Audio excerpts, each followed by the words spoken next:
आपके अपने परिवार रोजगार विद अंकित में यानी कि RWA SSC एग्जाम्स में।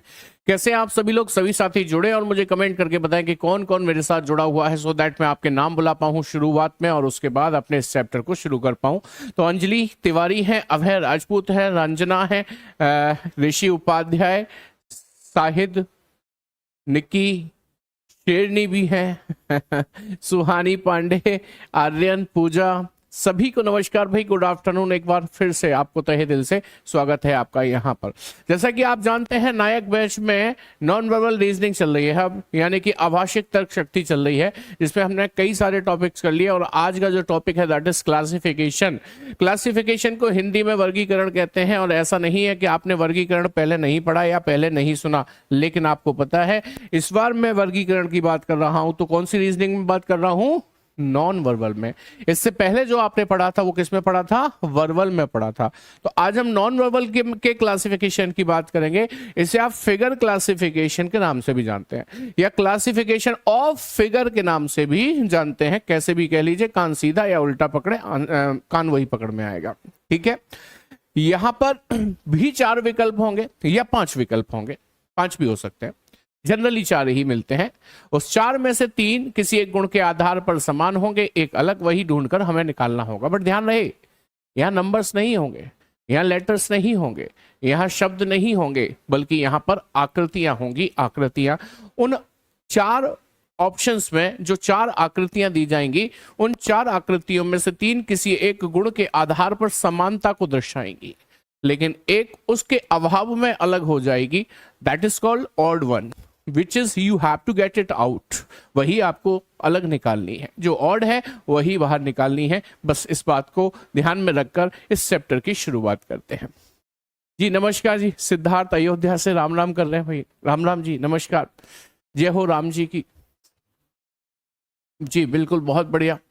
विनोद कुमारी, संदीप सर की गुड़िया, अंजलि सिंह राजपूत, खुशबू मेहता, आई एम हिंदू क्या क्या नाम रख ले तो आप आईडी के हैं, अपना सीधा सच्चा नाम रखा करो,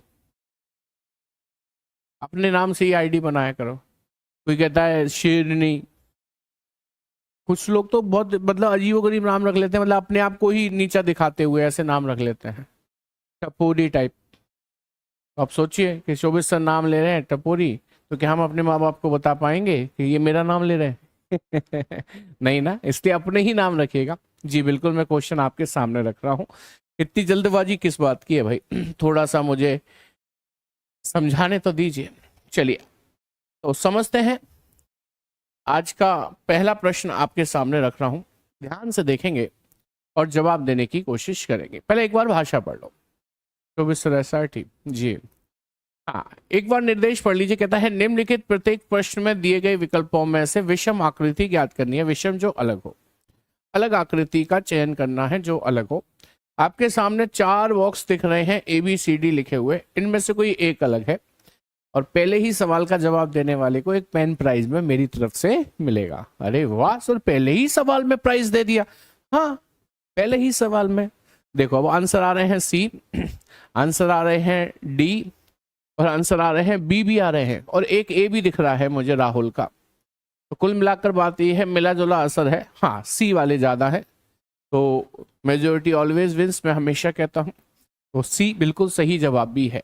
देखो समझने की कोशिश करो, यदि मैं यहां से क्लॉकवाइज चलूं इस त्रिभुज से, इस ट्राइंगल से, तो एक बॉक्स खाली रहेगा फिर अगला आएगा, फिर एक बॉक्स खाली रहेगा अगला आएगा, फिर एक बॉक्स खाली रहेगा अगला आएगा, फिर एक बॉक्स खाली होकर अगला। कहने का मतलब बॉक्स ही नहीं है, वो बॉक्स चौकोर भी हो सकता है, तिकोना भी हो सकता है, लाइनिंग वाला बॉक्स भी हो सकता है। बट आप ध्यान से देखेंगे तो यहाँ भी एक के बाद खाली के बाद फिर से त्रिभुज, खाली के बाद फिर से त्रिभुज, खाली के बाद फिर से त्रिभुज, खाली के बाद फिर से त्रिभुज, ऐसा ही हो रहा है। अच्छा, अभी ये आंसर ऐसे छोड़ रहा हूं, देखो जरा, देखो इसके बाद खाली लाइन है ना, उसके ऐसे चलना है क्लॉकवाइज, खाली लाइन फिर त्रिभुज, फिर खाली लाइन फिर त्रिभुज, फिर खाली लाइन फिर त्रिभुज। इसमें भी मिल रहा है, इसमें भी क्लॉकवाइज चलेंगे तो देखो खाली लाइन और फिर 2 बार खाली लाइन आ रही है, जो कि ऐसा किसी में देखने को नहीं मिला। That means option C will be the correct answer. I hope ये बात सभी के समझ में आ गई है, कोई दिक्कत समस्या कष्ट नहीं है। अच्छा, आपने लाइन गिनी थी चलिए कोई बात नहीं, आंसर तो आपका भी सेम ही था। लीजिए अगला सवाल, और फिर से ऑड वन आउट करो, यानी कि विषम को पहचानो। बेटा बोर्ड का कलर ब्लैक नहीं, व्हाइट ज्यादा अच्छा होता है, शांति का प्रतीक है, आंखों को भी शांति मिलती है, गर्मियां ज्यादा आ गई हैं, आंखों पर जोर कम पड़ता है, ठीक है। व्हाइट बेस पर आंखों पर जोर कम पड़ता है, और हमारे पास पेन के कलर कॉम्बिनेशन भी बहुत सारे बन जाते हैं, ठीक है। जब आप इसकी फोटो कॉपी भी निकलवाना चाहते हैं ना, तो व्हाइट पेज पे बहुत साफ सुथरी निकल के आती है, ब्लैक में क्या होता है पूरी ब्लैक ब्लैक होती चली जाती है। तो इसके बहुत फायदे हैं, और क्योंकि अभी तक आप ब्लैक पर पढ़ रहे थे, आपको थोड़ा सा अजीब लग रहा होगा, ठीक है। तो धीरे धीरे आपको ये समझ में आ जाएगा कि ये वाकई में आंखों को काफी आराम दे रहा है हमें, है ना। चलिए आंसर दे रहे हैं डी, क्वेश्चन नंबर सेकंड का। वेरी नाइस, बट कैसे माने कि डी ही आंसर होगा। आप नोटिस करिए कि इस सर्कल को यदि मैं एंटी क्लॉक 90 डिग्री घुमा दूं तो ये ऐसा हो जाएगा, और यदि मैं इस सर्कल को पूरा 180 डिग्री घुमा दूं तो ये ऐसा भी हो जाएगा। लेकिन आप इसे घुमाओ या इसे घुमाओ, ये इसके जैसा नहीं हो सकता। हो सकता है, हो सकता है कैसे हो सकता है? एक मिनट एक मिनट एक मिनट, नोटिस करें कि ये जो ट्राइंगल का फेस है, ये उसके लेफ्ट पर ये लाइनिंग है, ये जो ट्राइंगल का फेस है ये उसके लेफ्ट पर लाइनिंग है, इस ट्राइंगल के फेस के लेफ्ट पर लाइनिंग है, इसमें भी ऐसा ही है। फिर कहाँ डिफरेंस आ रहा है? टी में ट्राइंगल की वजह से। अच्छा ट्राइंगल चेंज हो गया है। अच्छा देखो, इसमें ट्राइंगल का ये जो है ना, ये पैना हिस्सा वो अंदर को है, इसमें भी पैना हिस्सा अंदर को है, इसमें भी पैना हिस्सा अंदर को है, सच कह रहे हैं, इसमें पैना हिस्सा बाहर की तरफ है। आप इसे एरो से भी देख सकते हैं। एरो देखो, इसमें ना इससे बाहर है, इससे बाहर है, इससे बाहर है, अच्छा उसमें भी बाहर है। वो ट्राइंगल से ही देखिए, फिर ये पैने हिस्से से देखिए, ये सब में अंदर की ओर जा रहा है, देखो अंदर की ओर। इसमें ये पैना हिस्सा कहाँ जा रहा है? बाहर की ओर। Option D will be the correct answer. Right, very good, बहुत बढ़िया, बहुत शानदार। आगे बढ़ रहे हैं।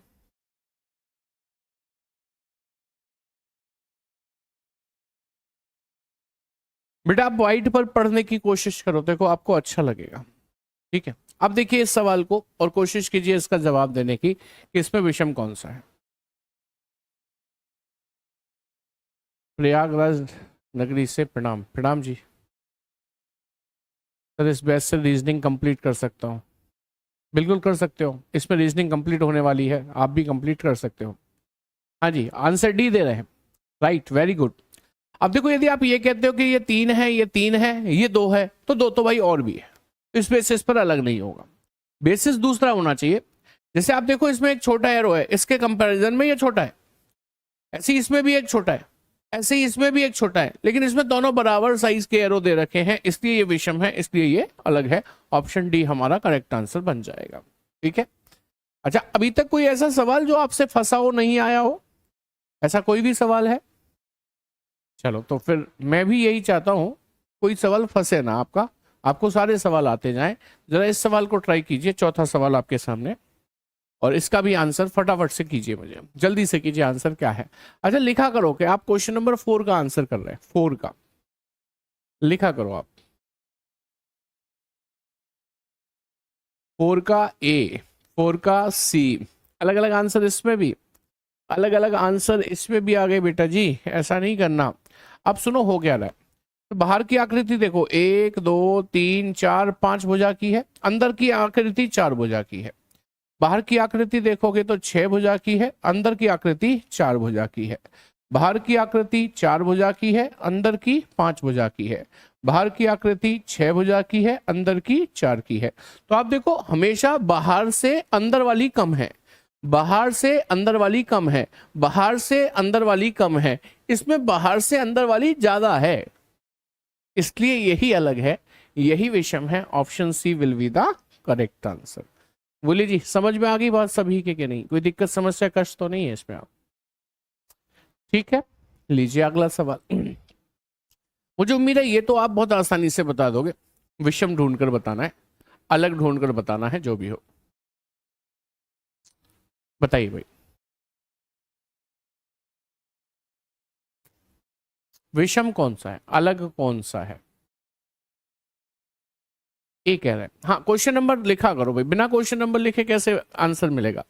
5 का ए दे रहे हो आप, तो वो तो गलत है भाई। देखो ध्यान से देखो, नीचे जो ये बॉक्स है 1 2 3 4 5 भुजाएं हैं, तो ऊपर देखो 1 2 3 4 5 ही इसमें ये लॉलीपॉप लगी है।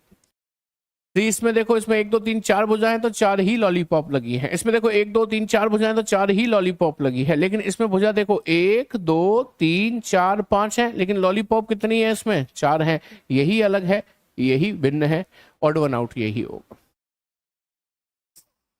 ठीक है, बात समझ में आ गई है, आगे बढ़ सकते हैं। लीजिए अगला सवाल और बताइए इसमें विषम कौन सा है। हाँ, 5 का डी होगा बिल्कुल। क्वेश्चन नंबर 3 में दूसरा एरो अपोजिट है। क्वेश्चन नंबर 3 में दूसरा एरो अपोजिट है। कहाँ है? कहाँ है अपोजिट? मतलब ऐसे कह रहे हो ये इस दिशा में जा रहे हैं, ये इसमें, ये इसमें नहीं, इससे क्या फर्क पड़ता है? इससे क्या फर्क पड़ता है? उससे भी ज्यादा स्ट्रॉन्ग रीजन दिया है हमने, उससे भी ज्यादा स्ट्रॉन्ग रीजन है वो। मान लो ये भी एक लॉजिक हो जाए, इससे भी ज्यादा स्ट्रॉन्ग रीजन दिया है मैंने। हाँ जी, 6 का सी दे रहा है आंसर। वेरी गुड, बहुत बढ़िया। कैसे? आप देख रहे हो ना, जो आकृति ये अंदर है ना वही बाहर है, और लगभग क्या बल्कि उसी साइज की जो अंदर है वो उसी साइज की बाहर है। जिस साइज की ये है उसी साइज की ये है, जिस साइज का त्रिभुज उसी साइज का ये भी त्रिभुज। लेकिन जिस साइज का ये बॉक्स है, क्या ये उसी साइज का बॉक्स है? नहीं, छोटा है ना, तो यही अलग है। Option C will be the correct answer.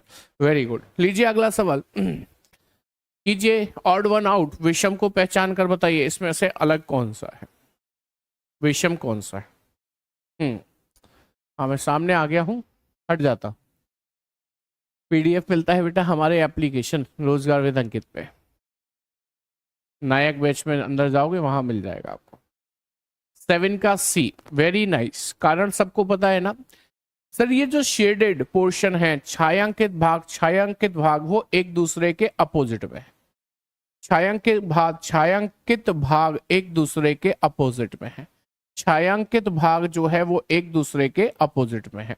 यहां पर यदि अपोजिट होता तो छायांकित भाग यहां आना चाहिए था, यहां पर, लेकिन ये तो यहां चला गया, इसलिए ये अलग है, ये विषम है। Option C will be the correct answer. Right, समझ में आ गई बात? उम्मीद करते हैं सभी को समझ में आ गई होगी बात। ठीक है, आगे बढ़ सकते हैं। लीजिए नेक्स्ट क्वेश्चन और बताइए इसमें विषम कौन सा। बताइए अलग कौन सा है। 4 विकल्प हैं आपके सामने, ए बी सी डी में से 3 किसी एक गुण के आधार पर समान है, एक अलग है, वही पहचानना है। बताइए सी।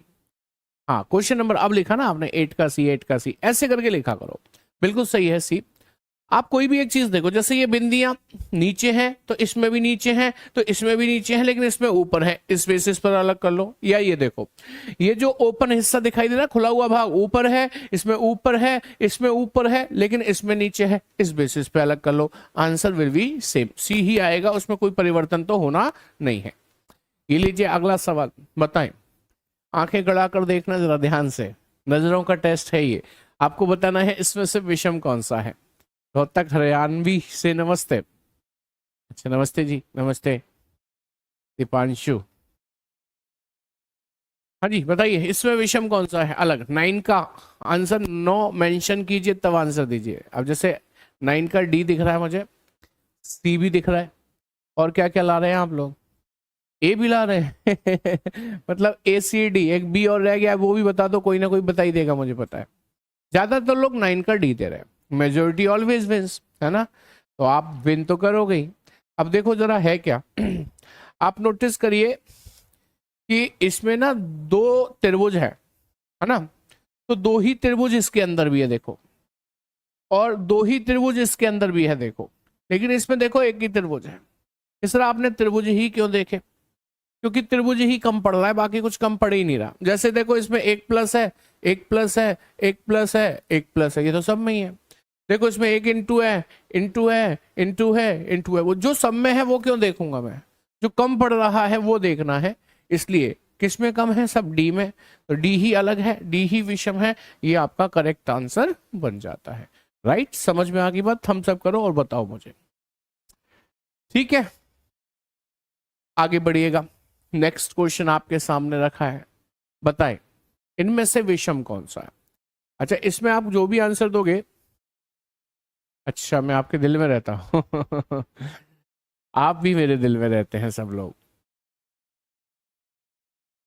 जो भी आंसर आप दोगे उसके दो रीजन निकलेंगे, आंसर एक ही है लेकिन रीजन दो हैं। आप सब आंसर सही दे रहे हैं sir, D circle circle circle.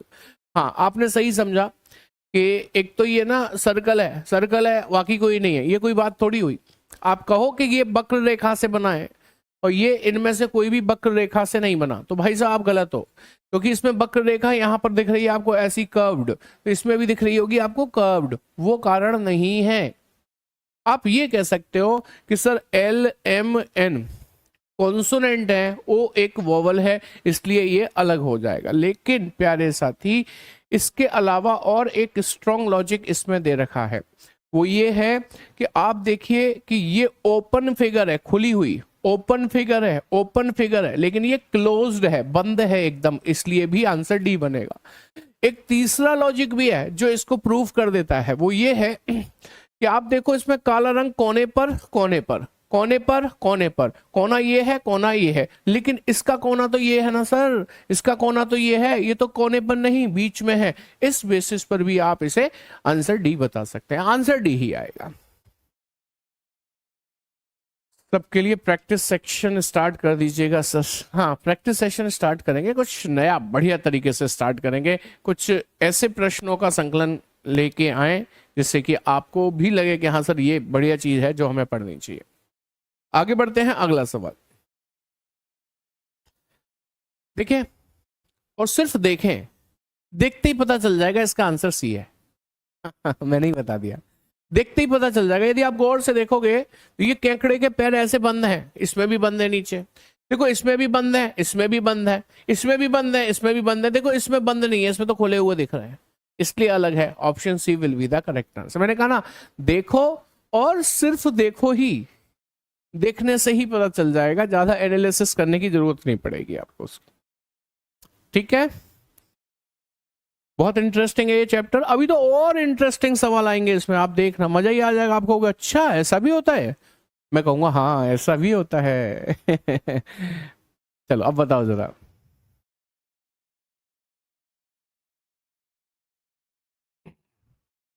बारह का बी बॉम्बे, हाँ सही है। अच्छा चलो रीजन लिख कर भेजो, कारण बताओ। बी बॉम्बे आपका करेक्ट आंसर है, लो मैं टिक भी कर देता हूँ। रीजन बताओ सब लोग, रीजन क्या है, क्योंकि मुझे पता है रीजन आप हो सकता है कुछ गड़बड़ सोच लिया हो आपने। रीजन लिख कर दीजिए, बी बॉम्बे सही है आपका आंसर, बट क्यों? एरो सेम साइड में है, अच्छा सेम साइड में जा रहे हैं ऐसा, तो बाकी चलो ये भी एक कारण हो सकता है, लेकिन सेम साइड नहीं कह सकते हम, ये पश्चिम में तो ये उत्तर पश्चिम में है। ऐसे तो इसमें देखो ये पश्चिम में और ये उत्तर पूर्व में, सेम साइड कैसे बन जाएगी?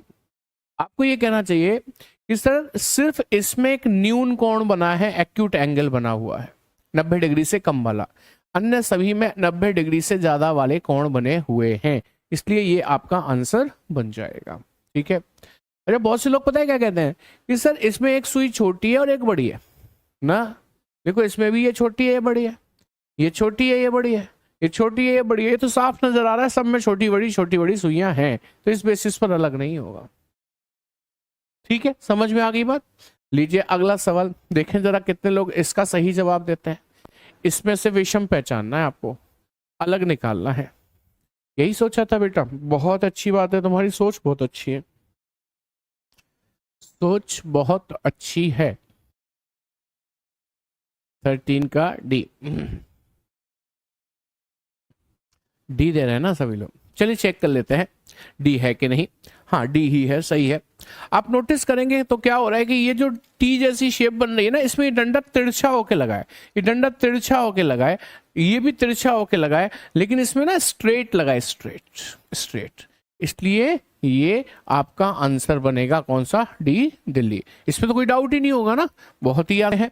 आपको क्लास अच्छी भी लगी होगी और समझ में भी आई होगी, क्लासिफिकेशन कैसे करना है ये अच्छे से समझ में आ गई होगी बात आपको। ठीक है, मैं आपको शायद जैसे ही मैंने आपको सीरीज करवाई थी ना नॉन वर्बल की, आपको एक बात बताई थी कि नॉन वर्बल तब तक ही हमारे लिए खतरनाक है, हुआ है, जब तक कि हम एक दो चैप्टर नहीं पढ़े हैं।